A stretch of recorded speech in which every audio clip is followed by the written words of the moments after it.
सत्संग जी प्रेम से कहना, उत्तर प्रदेश के इस आजमगढ़ क्षेत्र में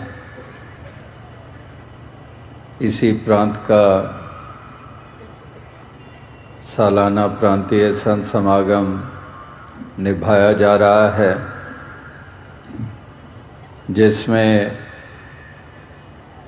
आप सभी स्थान स्थान से बहुत श्रद्धापूर्वक भक्ति भाव से युक्त होकर यहाँ पर उपस्थित हुए हैं, जो ऐसी ऊंचाई रखते हैं।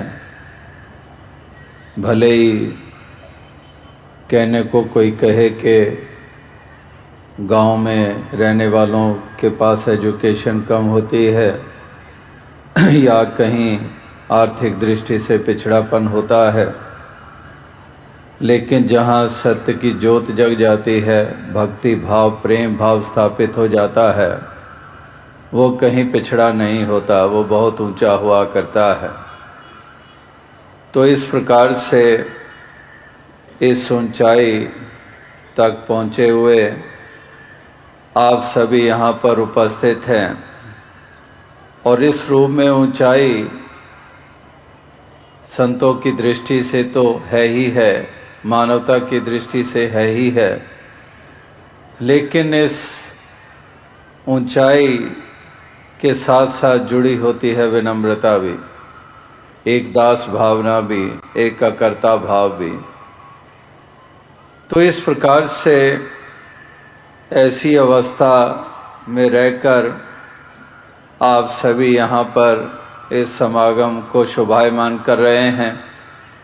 जहाँ पर किसी बाग में कोई चला जाए और ऐसा रमणीक रूप देखने को मिलता है, जहाँ पर सुंदर फूल खिले हुए हों, सुंदर क्यारियाँ हों, सजा हुआ बाग हों, अच्छे सुंदर पौधे, तो जैसे उस बाग में दाखिल हो जाने से वो सुंदर रूप देखकर एक मन से वाह वाह निकल आती है, उस्तति मन से निकलती है।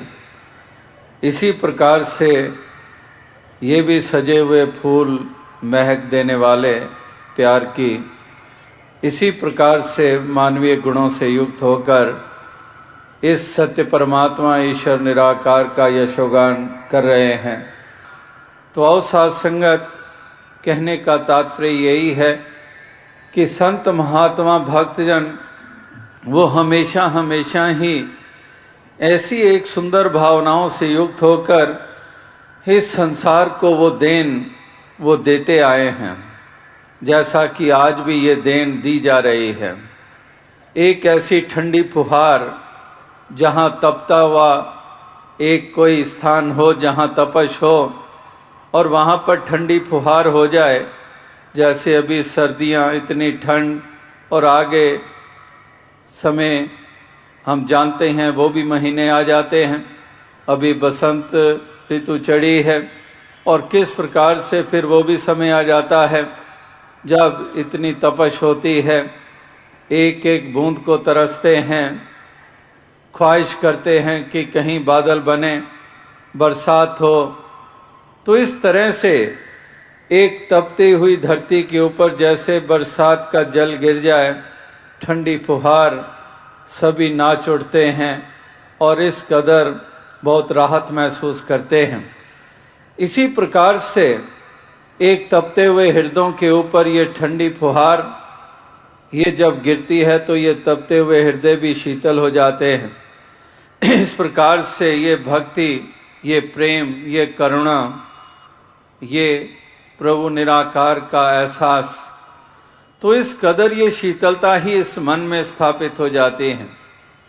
और ये तपते हुए हृदय केवल ठंडक ही नहीं प्राप्त करते, बल्कि यही वो हृदय तपते हुए जो वैर ईर्ष्या नफरत की आग में जल रहे, जो इस तरह से धरती को नर्क बनाने में लगे हुए, जहाँ पर जैसे कल कहा कि दानवता वाली प्रवृत्तियाँ, तो उसकी जगह पर सज्जनता और प्रेम स्थापित हो जाना। तो इस तरह से दोनों ही परिणाम कि एक तो तपस्वी दूर हुई और दूसरी तरफ ऐसा एक रूपांतरण हुआ कि वो बिगड़ा हुआ रूप एक सुंदरता को प्राप्त हो गया। जिस प्रकार से कोई भी बंजर ज़मीन के ऊपर भी मेहनत की जाती है उसको सुंदर रूप दिया जाता है। जिनको हम कहते हैं कि बड़े सुंदर एक बाग सजाए गए हैं, तो वो भी कभी इसी तरह से उजाड़ सी एक धूल भरी मिट्टी वाले वो स्थान हुआ करते थे, लेकिन उसके ऊपर मेहनत की गई, घास उगाए गए, प्लांट्स उगाए गए, एक फूल लगाए गए, लैंडस्केपिंग इतनी सुंदर की गई। तो वो भी पहले तो वो भी इसी तरह से रूखे रूखे स्थान ही थे, मट्टी धूल भरे, लेकिन मेहनत की गई। मिडिल ईस्ट में जाने का मौका मिलता है कई बरसों से, और देखा वहाँ पहले का रूप भी और अब भी जब जाते हैं कि कैसा ही रूप बिल्कुल ही बदल के रह गया है, कि किस तरह से उस रेगिस्तानी इलाके में भी इतनी मेहनत की गई, लगता ही नहीं कि आप रेगिस्तान में आए हैं। कहीं दुबई चले जाएं या कहीं और मस्कट चले जाएं, किसी ऐसे उन कंट्रीज़ में चले जाएं, तो वहाँ देखेंगे आप कि कितना विकास, और जहाँ हम सोचते हैं कि रेगिस्तान में पानी उपलब्ध नहीं, लेकिन वहाँ पर भी उन्होंने ऐसा ऐसा सुंदर रूप, हरियाली, फूल, पौधे वो ऐसे स्थापित कर दिए हैं जो कि हमें वहाँ पर भी देखने को नहीं मिलते जहाँ पर पानी भी उपलब्ध है। तो कहने का भाव कि एक मेहनत, एक उसके ऊपर कुछ लगाया जाता है, एक इन्वेस्ट किया जाता है, केवल दौलत के रूप में नहीं, केवल सरमाए के रूप में इन्वेस्टमेंट नहीं, बल्कि इन्वेस्ट किया जाता है उसमें मेहनत, लगन और एक इंटेंशंस, एक वो विल, एक मकसद और उसके साथ जुड़ी हुई वो एक जुनून के वाकई ही इस प्रकार से संवारना है। तो भक्तों महापुरुषों के ये भी इन्वेस्ट करते हैं, ये पूंजी लगा देते हैं अपनी श्वासों की, ये तप त्याग करते हैं, परोपकार करते हैं, ये इस तरह से ठंडी फुहार बनते हैं, इस तरह से हरियाली स्थापित करते हैं, इस धरती को बंजर ना बनाकर, वीरान ना बनाकर इसको आबाद करते हैं, एक गुलजार ये यहाँ पर सजा देते हैं। तो इस तरह से ये संत महात्मा भक्तजन ये योगदान ये युगों युगों से देते आए हैं, और आज भी यही योगदान भक्तजन ये दिए चले जा रहे हैं। तो कहने का तात्पर्य यही है कि तमाम भक्तों महापुरुषों की वाणी, चाहे रामचरितमानस से आपने पढ़ा कि किस तरह से, और भी संतों के वचन हम सुनते हैं कि संत हृदय नवनीत समान, कि ये संतों के हृदय होते ही ऐसे हैं कि ये दया करुणा के भाव से भरे होते हैं, ये सारे संसार का कल्याण चाहते हैं। इस तरह से तुलना की गई कि ये केवल नवनीत समान ही नहीं कि इतने नरम, बल्कि ये भी आगे, इससे भी आगे गहराई, इससे भी आगे उनकी ऊंची भावनाएं मिसाल दी जाती है कि एक नवनीत, एक माखन की उस एक ऐसी टिकिया को आंच लगती है तो वो माखन की टिकिया पिघल जाती है। तो जिस माखन की टिकिया को आंच लगती है वो पिघलती है, लेकिन संतों का हृदय ये तो उससे भी कहीं आगे है कि आंच कहीं और लगती है और पिघल ये जाते हैं। दर्द किसी और को पहुंचता है, महसूसियत ये कर लेते हैं। इसीलिए सबका भला करो भगवान, सबका सब विधि हो कल्याण, ये इनके मन की भावनाएं होती हैं, हर किसी का भला चाहते हैं। इस प्रकार से नहीं चलो उसका बिगड़ा है, उसका नुकसान हुआ है, कहीं उस मोहल्ले में आग लगी है, उस मकान में लगी है, मेरे में तो लगी नहीं है। नहीं, आंच कहीं और भी आती है तो इनके हृदय पिघल जाते हैं। इस प्रकार से ये दर्द से भरे होते हैं, इस प्रकार से हितकारी होते हैं, इस प्रकार से ये संसार को सजाने संवारने में अपने योगदान देते हैं।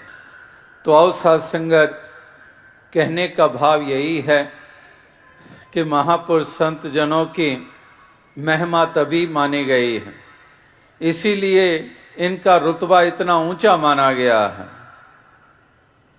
तमाम दुनिया के ताकतवर और सम्राट दौलत वाले, उन सब से ऊंचा दर्जा संतों को ही दिया गया है कि वाकई ही जो स्थान पे ये पहुंचते हैं, युग बीत जाएं लेकिन इनकी महिमा कम नहीं होती है। ये इस प्रकार से वो रोशन मीनार होते हैं जो युगों युगों प्रेरणा के स्रोत बने रहते हैं। श्रद्धा के कारण उनके आगे ये मस्तक नत हो जाता है, ये नमन ये निभ जाता है सत्कार में, श्रद्धा के साथ। इस प्रकार से ये संत महात्माओं को जो रुतबा मिलता है वो इसी कारण मिलता है कि इनके हृदय ऐसे होते हैं, इनके भाव ऐसे होते हैं, इनके शुद्ध मंतव्य होते हैं, मकसद होते हैं, कल्याणकारी होता है इनका जीवन, इसलिए इनको ऊंचा दर्जा मिलता है। कोई लियाकतों के कारण नहीं, कोई दौलतों के कारण नहीं, कोई शारीरिक ताकत के कारण नहीं कि उस एक मुकाम तक पहुंचे या उस ऊंचाई तक पहुंचे, नहीं। ये कोई पैमाना है ही नहीं। अगर यही पैमाना हो तो भक्तों से ज्यादा राजा सम्राट जो हो गए गुजरों युगों से होते आए हैं, सदियों से, तो सबसे ज्यादा उनके प्रति नतमस्तक होते, लेकिन ऐसा है नहीं है। एक स्थान जो भक्तों को मिलता है वो उनकी भावनाएं और उनकी मनोवस्था और उनके जीवन की चाल और दूसरों को देन, उसके कारण उनको वो ऊंचा म्यार मिलता है, वो ऊंची एक उनका दर्जा उनको हासिल होता है। और अज्ञानी लोग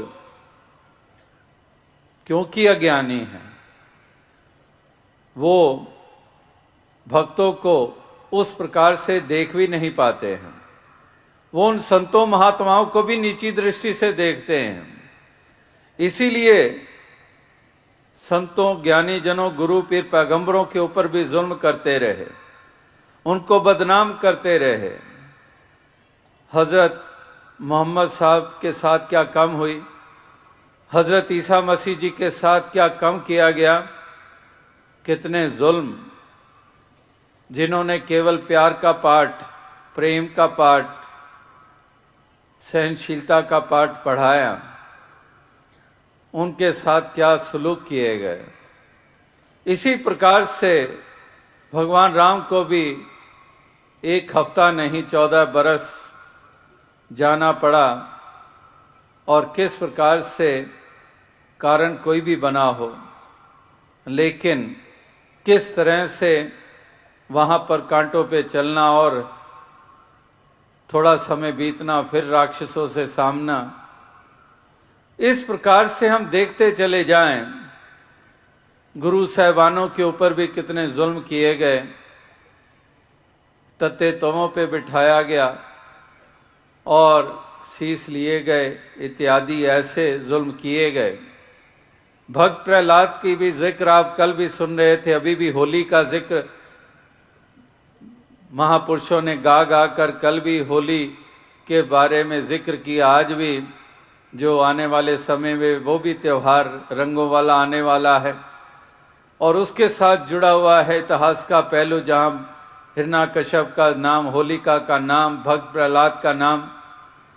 तो इस तरह से वो भक्त प्रहलाद वो वास्तविकता में इस प्रकार से भक्ति में तल्लीन और ऐसी ऊंची अवस्था वो रखने वाला, और उसी के साथ कितने जुल्म किए गए, किस तरह से कदम कदम के ऊपर सका पिता अपना ही बाप उस भक्त प्रहलाद पे जुल्म ढा रहा है। एक अज्ञानी जनों ने गुरु पीर पैगंबरों के साथ, भक्तों के साथ भी कैसे व्यवहार किए हैं। और ये भी एक अजीब सी बात है कि वो जब इस संसार से, शारीरिक रूप में से जब अलोप हो जाते हैं और फिर उन्हीं को पुकारा जाता है, फिर उनकी जय जयकार बुलाई जाती है, फिर उनके नाम लिए जाते हैं, फिर उनके स्थानों की पूजा की जाती है। जब होते हैं तब वैर किए जाते हैं, खिलवाड़ किया जाता है, हंसी उड़ाई जाती है, मजाक किया जाता है और बाद में पुकारा जाता है, जय जयकार बुलाई जाती है। ये संसार की रीति युगों युगों से चलती आ रही है। बहुत पहले दास ये मिसाल दिया करता था कि किसी ने पूछा किसी से कि when does a pedestrian get preference, कि एक पैदल चलने वाले को प्राथमिकता कब मिलती है। तो आगे से जवाब देने वाले ने ये जवाब दिया, when he is in the ambulance, कि जब वो जख्मी होकर एम्बुलेंस में पड़ा है तब उसको प्रेफरेंस मिलती है कि जाने दो जाने दो, एम्बुलेंस है, एक तरफ हो जाओ, गाड़ियां एक तरफ कर लो, एम्बुलेंस है, जाने दो इसको।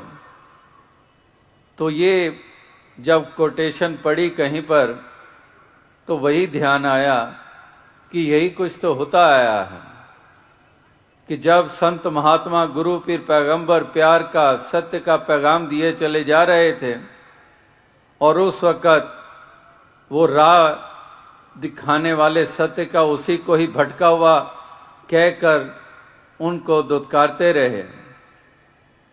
और वही बात कि वो पैदल चलने वाले को प्राथमिकता कब मिली, जब वो एम्बुलेंस में पड़ा हुआ है, और जब पैदल चल रहा था तो उसके ऊपर गाड़ी चढ़ाई जा रही थी। तो इस तरह से ये संसार की अज्ञानता केवल एक ही पहलू नहीं है अज्ञानता का, कितने कितने पहलू हैं, कितने कितने भ्रम हैं, कितनी कितनी भ्रांतियां हैं जिसमें रहकर इंसान पलता है और सूर्य के होते हुए भी अंधकार में ठोकरें खाता है। इस प्रकार से मति के ऊपर पर्दे पड़ते हैं, इस प्रकार से छोटी सोच रखते हैं और ये सब कुछ कर लेने के बाद भी संतों का जो स्थान है, जो म्यार है, वो कभी भी नीचा नहीं हुआ है। वो हमेशा ही ऊंचा चमकता हुआ सितारा, वो रोशन मीनार, वो हमेशा बना रहा है। कोई लाख को छोटा कहे, जैसे रहीम जी के वचन अक्सर हम पढ़ते सुनते हैं कि जो बढ़ेन को लघु कहे, नहीं रहीम घटी जाए। कि जो ऊंचे हैं उनको कोई छोटा कहे, वो छोटे नहीं हो जाते हैं। वो छोटापन तो उसका है जो छोटा कह रहा है उनको, ऊंचों को, वो छोटापन अपना है। वो जो ऊंचाई है वो उनकी अपनी ऊंचाई है। कोई 6 फुट ऊंचा कद वाला इंसान जा रहा हो, कोई 10 आदमी, 20 आदमी, 30 आदमी मिलकर ये कहने लग पड़े कि ये तो 4 फुट का है, तो ये हकीकत नहीं झुटलाई जा सकती कि उसका तो कद 6 फुट है। चाहे वो 20-30 मिलकर उसको 4 फुट वाला कहना शुरू कर दें, उसकी ऊंचाई तो कम नहीं होती। वो तो वैसे ही उसी ऊंचाई वाला है, उसी कद वाला है। इसी प्रकार से संतों महात्माओं की भी ऊंचाई अपनी है, इंसान उसको कभी कम नहीं कर सकते हैं। ये इंसानों की अपना ही छोटापन होता है, ये उनकी ही अपनी अज्ञानता होती है, उनकी ही अपनी संकीर्णताएं होती हैं, जो इस प्रकार से इस तरह के दृष्टि रखते हुए ऐसे व्यवहार भी करते हैं और ऐसे कठोर वाणी का इस्तेमाल भी करते हैं। लेकिन जैसे दास ने कहा कि संत अपनी चाल चलते चले जाते हैं, संत अपने योगदान दिए चले जाते हैं। जैसे चंदन का काम महक और ठंडक देना, इसी प्रकार से संत भी उस चंदन की तरह ही होते हैं। चाहे उसके साथ जहरीले सांप भी लिपट जाएं, लेकिन वो चंदन अपना वो कर्म किए चले जाता है, वो अपना धर्म निभाए चले जाता है। वो उसके पास गुण ही यही है तो कर ही क्या सकता है। अब चंदन है, चंदन के पास वो शीतलता है, वो महक है, अब वो और दे ही क्या सकता है। उसके पास यही है, वही उसका स्वरूप है, वही उसका वजूद है, वही उसका गुण है, वो वही देगा, चाहे उसके साथ जहरीले सांप क्यों ना लिपट जाएं। तो इसी प्रकार से संत भी यही देन युगों युगों से देते आए हैं, तो आज भी यही देन दे रहे हैं, यही शीतलता दे रहे हैं, यही मानवता इंसानियत को स्थापित करके प्रेम बांटते चले जाते हैं, प्यार बांटते चले जा रहे हैं, अपनापन देते चले जा रहे हैं, अपनेपन की महसूसियत कराते जा रहे हैं। चाहे पोशाक कोई भी है, पहरावा कोई भी है, भाषा कोई भी है, किसी प्रांत से है, किसी संस्कृति से है, वो अपनेपन वाली फीलिंग अपने व्यवहार के साथ देते चले जाते हैं। क्योंकि कहीं पर भी कोई बेगाना कोई कहीं से आता है, उसका एक रूप कोई है, रंग कोई है, लिबास कोई है, पहरावा कोई है, संस्कृति किसी से आया है, तो पहली एप्रीहेंशन ये हो जाती है बेगानेपन वाली, ये कौन अजनबी, ये कौन बेगाना। तो वहां पर एक जब कोई प्यार से पेश आ जाता है, एक ऐसा अपने बाजू खोलकर गले लगाने वाले वो जेस्चर करता है, तो वो एप्रीहेंशन सेकंड्स में दूर हो जाती है कि कैसा यहाँ पर बेगाना हूँ, ये भी बेगाने हैं, तो पता नहीं क्या सलूक होगा। तो वो सारी एक एप्रीहेंशन दूर हो जाती है। वो केवल थोड़ा सा भी प्यार का जेस्चर सामने से जब दिखाई देता है, फिर एकदम से कंफर्टेबल महसूस करने लग पड़ता है वो अजनबी कि यहाँ तो कोई ऐसी बात नहीं, कोई आशंका नहीं कि कैसा दुर्व्यवहार किया जाएगा या फिर मेरे साथ क्या सलूक किया जाएगा। एक अपनेपन का इस तरह से उसको महसूसियत करा दी गई, उसके द्वारा जो वहाँ पर मौजूद है और जिसके पास वो चल कर आया है, जिस स्थान पे आया है। इसी प्रकार से भक्तजन भी, ये भी जहाँ पर भी चले जाते हैं, ये दूसरा इंसान को एकदम से अपनेपन का एक ऐसा एहसास करवा देते हैं अपने प्यार के द्वारा, अपने उस करुणा के द्वारा, अपने उस मिठास के द्वारा। ये ज़रा सी भी महसूसियत नहीं होने देते कि कोई पराया है या बेगाना है। ये मानते ही हैं जब सारे अपने हैं, ये मानकर चलते हैं, क्योंकि जानते हैं कि एक नूर ते सब जग उपजा, कि एक नूर से ही उपजे हैं। परमात्मा ईश्वर निराकार की ही अंश आत्मा हर घट में बसती है, घट घट अंतर सर्व निरंतर केवल एक मुरारी। तो जब पहले ही इनको ये दृष्टि मिली हुई है, तो उसी दृष्टि के तरह ही इनके भाव होते हैं, तो फिर वहाँ पर बेगानेपन की कोई गुंजाइश नहीं होती है। फिर तो ये मिलते हैं इसीलिए, उसी तरह से मिलते हैं जैसे जान पहचान वालों को मिलते हैं, और वही अपनापन और प्यार देते हैं। तो इस तरह से ये संत महात्मा भक्तजन ये एक संदेश, ये पैगाम ये युगों युगों से देते आए, और ये देन भी देते आए। केवल पैगाम नहीं, केवल शब्द नहीं, ये वास्तविकता में इनकी अवस्था होती है, ये इनकी दृष्टि होती है, ये इनके भाव होते हैं, एक अवस्था होती है। केवल जिक्र नहीं है, केवल बयान नहीं है, केवल उच्चारण नहीं है, ये एक अवस्था है। तो ये अवस्था, ये भाव इनके होते हैं। तो इसी तरह से, इसी अवस्था, इसी भावना से युक्त होकर सभी इस जीवन को जीते चले जाएं, इस सफ़र को तय करते चले जाएं। यही एक शुभकामना, यही एक प्रार्थना है, यही एक अरदास है कि सभी इसी प्रकार से कर पाएं। जहाँ पर संतों महात्माओं के वो प्रेम करुणा के भाव और संतों के गुणों में देखें तो कहाँ इतने इतने गुण, विनम्र भाव, दास भावना कि इतनी ऊंचाई को छुए और लेकिन दास भावना कि मैं कमीनी कोजी कुचज्जी केवल गुण विचारी,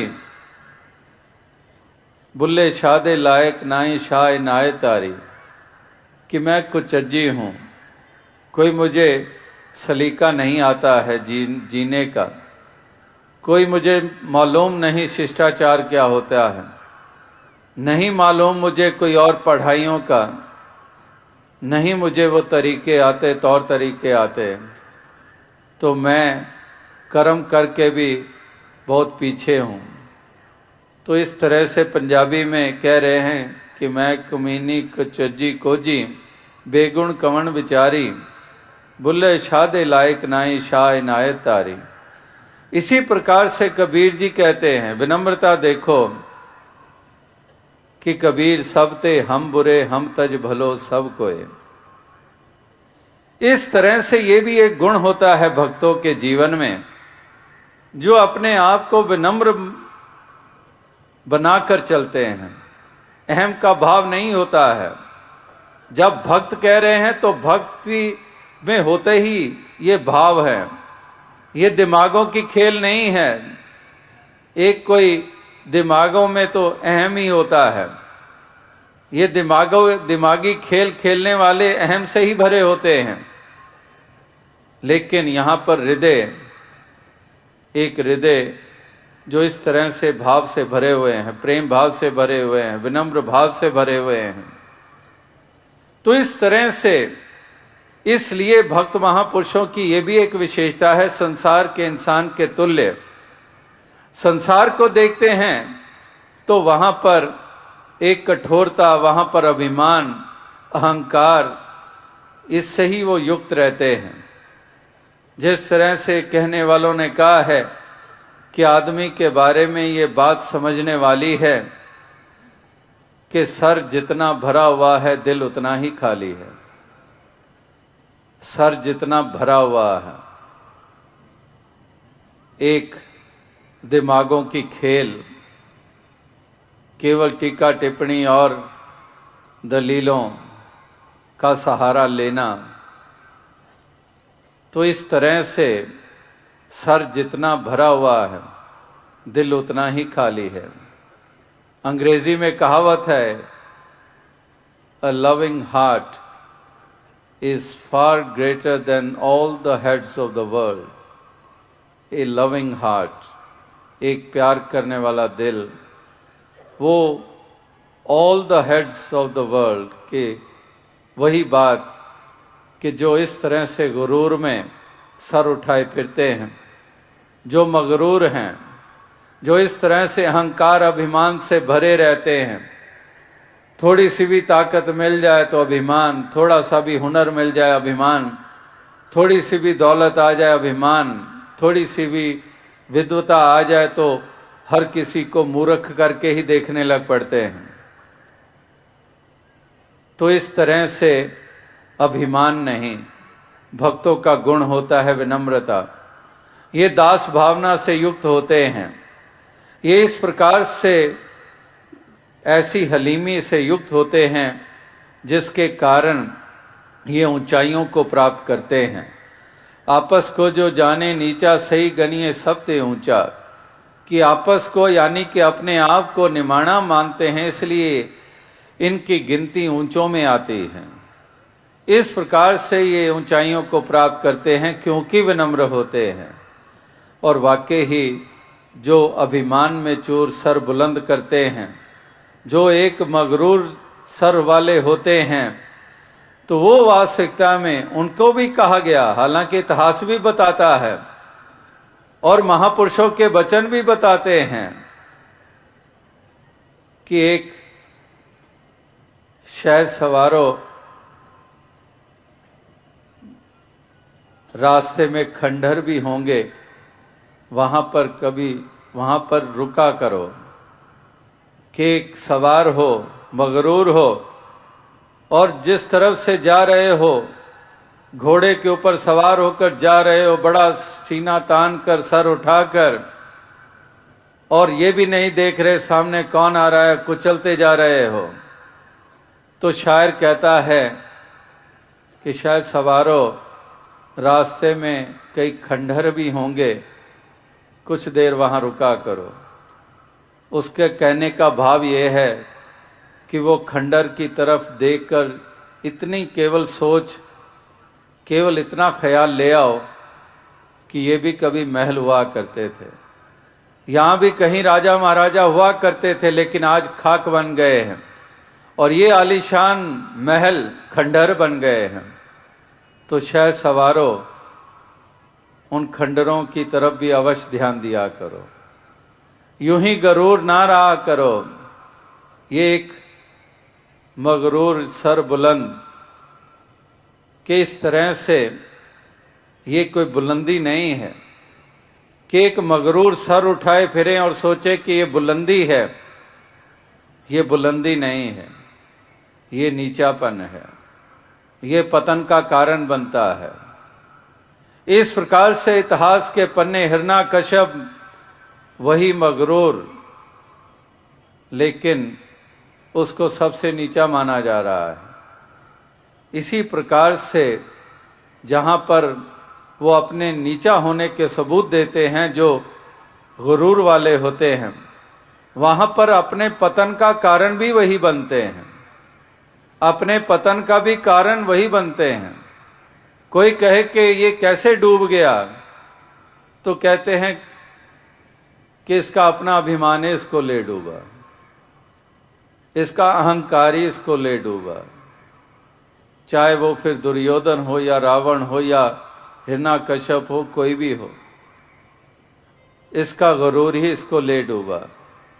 वो भी मिसाल अनेकों अनेकों दफ़ा दी गई है कि किस तरह से एक हिरन, वो भी अपने सींगों का बड़ा मान किया करता था, मान किया करता था और अपनी पतली टांगों को कोसा करता था। और एक दिन शेर पीछे लग गया, अब भाग रहा है, शेर भी लंबी लंबी छलांग लगाकर उसके करीब आ रहा है और आगे एक झाड़ी में से गुजरने लगा। तो क्या हुआ कि उसके सींग उस झाड़ियों में फंस गए। अब झाड़ियों में सींग फंसे तो शेर वहाँ पर पहुँच गया और उसको दबोच लिया। अब ये एक उदाहरण, ये एक छोटी सी एक किस्सा सुनाने का मकसद क्या, मंतव्य क्या, वो वही कि सींगों का मान करता था और पतली टांगों को कोसता था, और जितनी देर उसका बचाव हुआ था वो पतली टांगों के कारण ही हुआ था, लेकिन सींगों का मान जिसका कर रहा था वही उसके लिए अंत का कारण बन गए। इसी प्रकार से मान मुनि मुनवर गले, मान सबे को खाए, कि ये मान अभिमान जो भी करता है ये मान सबे को खाए, ये मान खा जाता है, ये पतन का कारण बन जाता है। ये मान मुनि मुनवर गले, ये नहीं कि अज्ञानी, अगर मुनि मुनवर भी मान अभिमान में कहीं आ गए तो ये तो आग होती है, आग के लिए कोई लिहाज नहीं है। आग अगर झोंपड़ी को छू जाए उसको राख कर देगी, और आग अगर महल को छू जाए उसको भी राख कर देगी। अगर कोई कहे कि मैं पढ़ा लिखा हूं, वो आग में हाथ डाले तो उसका भी हाथ जल जाएगा, और कोई अनपढ़ है वो डालेगा उसका भी हाथ जल जाएगा। तो आग का काम जलाना है, इसीलिए अहम तो अहम है। ये तो रोग है, ये तो जैसे शरीर को भी रोग लगते हैं, किसी को भी रोग लग जाए तो वो शरीर तो हो जाता है बीमार। रोग तो रोग है, उस रोग के लिए कि लिहाज नहीं है कि ये पढ़ा लिखा है कि अनपढ़ है, ये कौन सी जाति वाला है, ये औरत है कि मर्द है, ये राजा है कि प्रजा का अंग है, ये ऑफिसर है या पियोन है या क्लार्क है। वो रोग किसी भी जिस्म के लिए उसके लिए कोई भेद नहीं है। इसी प्रकार से ये भी रोग हैं। एक अहम भी बहुत बड़ा रोग है।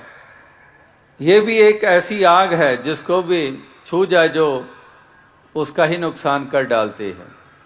इसी तरह से ये मान मुनि मुनवर गले, मान सबे को खाए, ये अभिमान ये मैं ही ले डूबती है।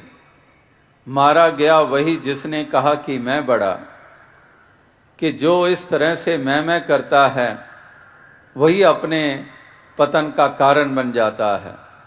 वो अफलातून की भी मिसाल आपने अनेकों दफ़ा सुनी है कि किस तरह से वो इस तरह से उसको एक हमेशा ही एक ऐसा उसमें जो हुनर था, वो हुनर तो था उसमें, और एक दिन उसको सोते हुए ये कहीं पर शक्लें दिखाई दी और वो शक्लों के द्वारा उस ज़ुबान से ये आवाज़ दी जा रही थी कि अफलातून अब तू कुछ देर का ही मेहमान है, कुछ दिनों की तेरी जीवन लीला बाकी रह गई, बस फिर तेरा अंत है। हड़बड़ा कर घबरा कर पसीने पसीने उठा, और उठा तो बड़ा सोच में कि अब क्या, बस बहुत इस जिस्म के द्वारा इस जीवन में बहुत मैं इस तरह से आनंद ले रहा, तो अब ये जीवन खत्म हो जाएगा, ये समाप्त हो जाएगा। और इस प्रकार से बड़ा घबराया कि कोई ना कोई तो ऐसा साधन होगा कि मैं इतनी जल्द ना जाऊं यहाँ से और ज़्यादा मैं रहूं इस संसार में। तो इस तरह से सोचते सोचते एकदम से उसके मन में ये ख्याल आया कि मैं बहुत कलाकार हूँ, मेरे में बहुत हुनर है, तो मैं इस प्रकार से अपनी ही शक्लो सूरत वाली, क्योंकि मैं जब भी किसी की भी मूर्ति बनाता हूँ तो जो भी देखता है वो वही कहता है कि ऐसे लगता है कि ये जिसकी मूर्ति है वो खुद खड़ा हुआ है। एक एक जो भी चेहरे के ऊपर कोई एक भी लकीर झुर्री के रूप में है वो भी हूबहू वैसी, बिल्कुल आंखें वैसी, बिल्कुल हूबहू। तो इस तरह से मेरे में हुनर है, मैं बाकियों की बनाता हूं तो मैं अपनी भी बना सकता हूं। तो मैं अपनी भी शक्लो सूरत हूबहू, कद बुत सब कुछ वैसा ही आकार मैं बना देता हूं। तो जब दूत आएंगे, जम आएंगे, तो ऐसी अपनी मैं अनेक को बना लूँगा और इस तरह से वो भ्रम में पड़ जाएंगे।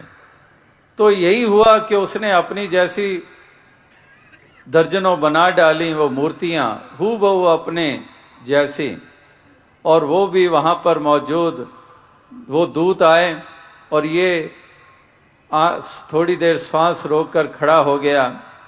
अब वो दूत कहने लगे ये क्या, ये सब एक जैसे ही हैं, तो हम किसी गलत को ना ले जाएं, हमारी पेशी हो जाएगी यमराज के आगे, तो इस तरह से हम किसी गलत को ना ले जाएं। ये तो बड़ा सोच वाली बात बन गई। तो कहने लगे चलो फिर कभी आ जाएंगे। दूसरा कहने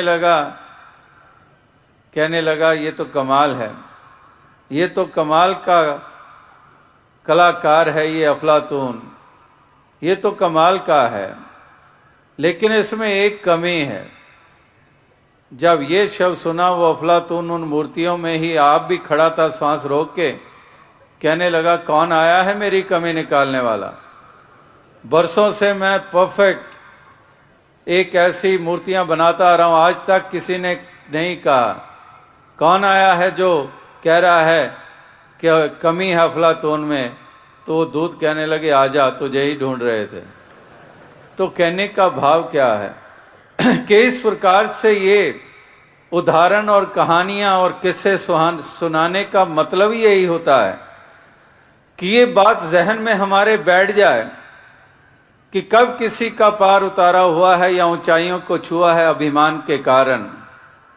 नहीं, ऊंचे पानी ना टिके नीचे ही ठहराए, नीचा हो सो भर पिए ऊंचा प्यासा जाए। कि इस प्रकार से एक अभिमान और अहंकार वाले तो प्यासे ही रह जाते हैं, और नीचे यानी कि विनम्र भाव वाले वो तो भर पी लेते हैं। एक म्यान में दो खड़ग देखा सुना ना कान, पीना चाहे प्रेम रस और करना चाहे मान, तो मान अभिमान भी छोड़ना नहीं चाहते और इस प्रकार से एक रस भी लेना चाहते हैं, आनंद भी लेना चाहते हैं, ऊंचाइयों को भी छूना चाहते हैं। नहीं, ये संभव नहीं है।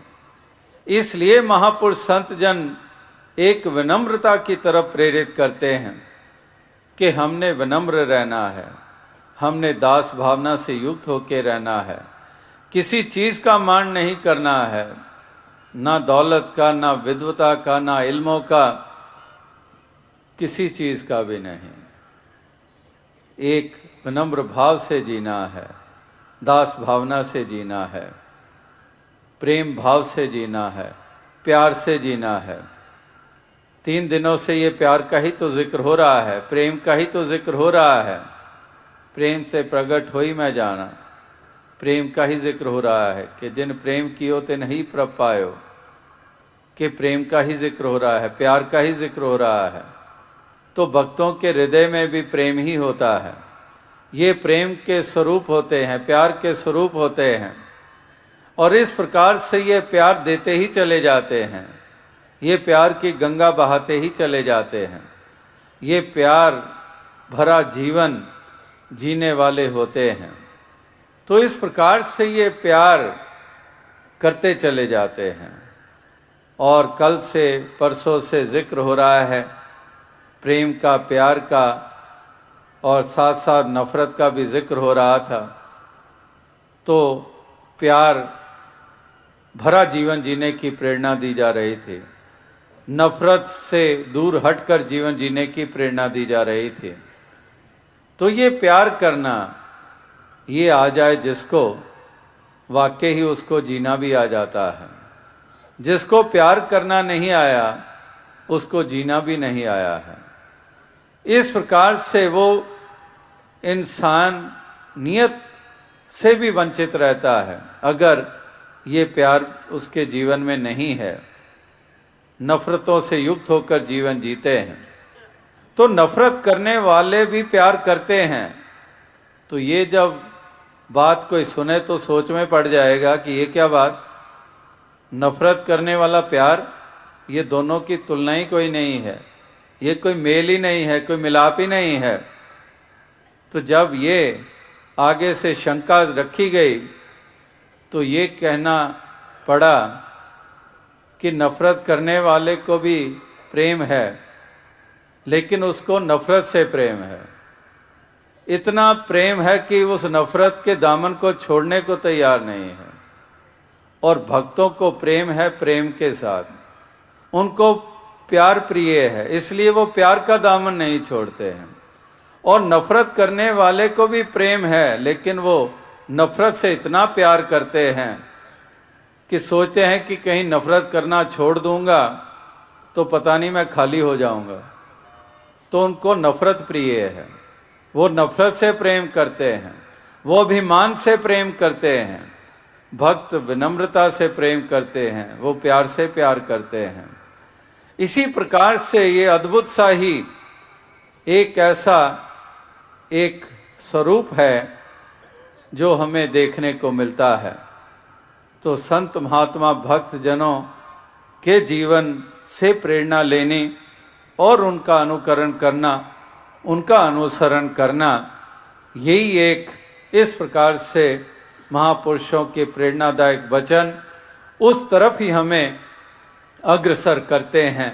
और साथ साथ केवल ये शब्दों के द्वारा प्रेरणा दे रहे होते हैं, लेकिन साथ ही साथ बोध भी हो जाता है, बोध हो जाता है कि वाकई अपना किया कछु ना होए, करे राम होए है सोए, कि मैं तो कुछ भी नहीं हूँ, मेरा तो वजूद ही क्या है, मेरे में तो कोई ऐसी विशेषता ही नहीं है, तो मेरा तो कोई एक ऐसा किसी शुमार में नहीं आता हूँ।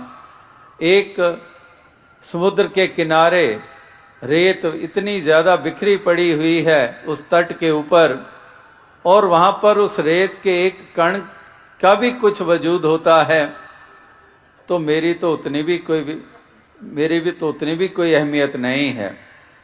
तो इस प्रकार से एक भक्त महापुरुष संत जनों की एक ऐसी प्रवृत्ति होती है, ऐसी उनकी एक दृष्टि होती है, ऐसी उनकी एक भावना होती है, और इसी के कारण वो ऊंचे होते हैं। उसी के कारण एक उनका म्यार जो है वो बहुत विशेषता रखता है। तो दास और अधिक शब्दों का सहारा ना लेता हुआ इन्हीं शब्दों से आपसे इजाज़त चाहेगा। ये जो संत समागम पिछले 3 दिनों से जिसका आयोजन और एक एक पल जो बीता, वाकई बहुत सुंदर ढंग से बीता, और इस प्रकार से हर पहलू बहुत सुंदर रहा और महापुरुषों के अमोलक वचन श्रवण करने को मिले। और इसी प्रकार से ये जो निश्चित प्रोग्राम था, ये जो इस तरह से जो सूचना जगह जगह पर दी गई थी, तो वो इसी के साथ अभी संपन्न हो रही है। और बाकी तो अभी जो थोड़ी देर के बाद कुछ जो कार्यक्रम की सूचना दी गई, वो तो अपनी खुशी उस प्रकार से दूसरे रूप में भक्तजन मनाते हैं, जहाँ पर भी ऐसे समागम होते हैं। तो इस तरह से वो दूसरे प्रकार का रूप, लेकिन जो विधिवत रूप में जो इस समागम की सूचना सभी तक दी गई थी, तो उसकी संपन्नता भी हो रही है। तो दास यही अरदास करेगा कि दातार कृपा करे कि आप सभी भक्तों महापुरुषों को ऐसी लगन, ऐसी तन्मयता, ऐसी भक्ति भावना ये प्रदान किए रखे, और जिस तरह से आपके जीवन में ये गुण प्रवेश किए हैं और सत्य का बोध हासिल किया, आत्मा का कल्याण किया, तो यही सत्य का संदेश जहाँ अपने अपने स्थानों पे जहाँ जहाँ पर भी आप रहते हैं लौटेंगे, तो वहाँ पर भी इसी प्रकार से ये सत्य का संदेश, ये मानवता का पैगाम ये दिए चले जाएंगे, और इस तरह से चारों तरफ उजाला ये स्थापित करते चले जाएंगे। तो यही शुभकामना, यही प्रार्थना, यही अरदास है। साध संगत जी धन्य।